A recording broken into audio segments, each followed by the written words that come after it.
Hello Aries, Sun, Moon Rising and Venus signs. Kamusta kayo? Sana po nasa mabuti kayong kalagayan. Welcome back po sa Star Tarot at kung bago kayo rito, welcome din po kayo. Please subscribe, like, share my videos and leave me a comment kung nakaresonate po kayo. Thank you. Tignan natin kung ano mga messages ni Aries. First card po ninyo, we have the World Energy. So, napakaganda kasi this is success energy. So, this signifies na meron kayong pagtatagumpayan, meron kayong mga task, or meron kayong mga projects, endeavors na ma-accomplish mo na, no? Ma-achieve mo na kung ano man yung goal mo dyan. So, pwede rin na meron ditong travel for some of you. Maybe international travel ito. Or pwede rin naman na domestic, pero yun, no, medyo malayo-layo, no, yung napipick up ko ditong pwedeng babiyahin ng iba sa inyo, Aries. So, this is also new beginning, no, kasi meron kayong tatapusin, meron kayong matatapos na ginagawa dito, and therefore, you are also going to start something new. Kasi ganun talaga, 'di ba? Kapag merong nagtatapos, merong magsisimula. Kapag you finished something, you're about to start something new, 'di ba? So, congrats. So, we have Hanged Man.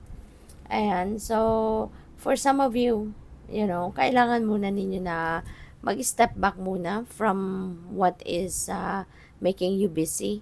Step back from kung ano man ang inyong mga pinagkakaabalahan muna, 'di ba? Kailangan na maging ano muna kayo.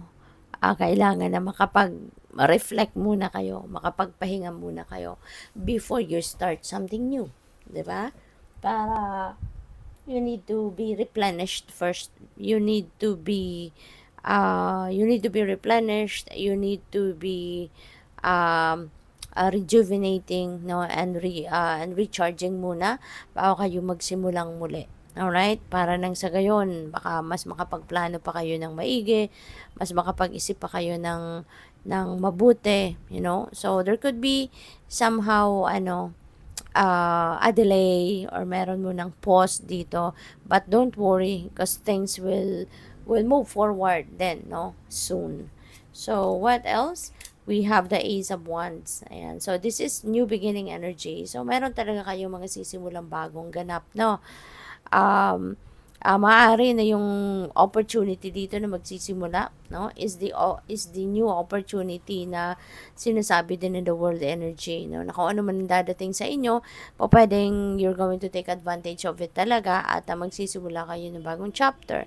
So that could be related to work, no, pwedeng related yan sa trabaho, pwedeng bagong career yan, ganon, and you're going to take advantage of that offer, no, na dadating sa inyo. So, good luck sa'yo. And si Ace of Wands din, meron travel energy din ito, no. So, most likely, ang opportunity na to, baka nasa travel industry, baka nasa, kunyari, courier company, or pwedeng nasa transport sector, mga ganon, no? Ang pwedeng gagawin, or pwedeng offers na dadating sa inyo. So, we also have the Knight of Pentacles. Si Knight of Pentacles maganda kasi kung meron man kayong gagawin dito katulad nito, no, before you take action towards this new opportunity, maaari, no, na yan ay talagang pag-aaralan mo muna. Magdidiskarte ka muna diyan, mag-aaral ka kumbaga para na pag nagsimula ka, sigurado kang, alam mo yon, hindi masasayang yung oras mo, hindi masasayang yung gagawin mo, yung effort mo, yung gano'n. Kasi sisiguraduhin mong everything that you're going to do will be will be pinagplanuhan, no? At magiging maayos, magiging maganda. Kasi ano ka na si Knight of Pentacles, may pagkasigurista siya eh. 'Di ba? Ayaw niya yung tatalon agad siya sa isang sitwasyon na just for the sake na makapagsimula siya ng kung ano man, pag-aaralan muna niya yan, okay? So, tignan natin kung ano pa ang mga messages ni Aries.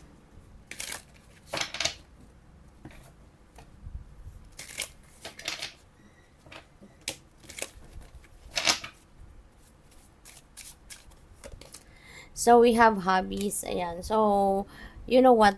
Pwedeng yung mga hobbies ninyo, maaaring ito yung isa sa mga magandang pagkakataon dito na baka yung hobby ninyo or isa sa mga hobby ninyo ang pwedeng maging pagkakakitaan na ninyo sa ngayon. Maaaring yung offer na to na dadating sa iyo, pwedeng yung hobby mo maging negosyo mo na, pwedeng yan ang hobby mo magiging yun ang magiging career mo. So pwedeng ganun din ang ganap dyan, ano? Kaya this is going to be a very exciting time kasi feeling ko yung hobbies ninyo related dyan, no? Yung sisimulan ninyong bagong trabaho or career.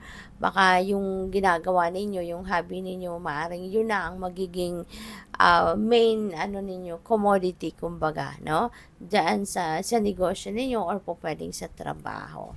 So we also have new exercise program, baka Aries, maganda to din kasi baka kayo ay magbibigay na ng mas maraming oras, panahon at attention din, no, sa inyong sa inyong health, you know.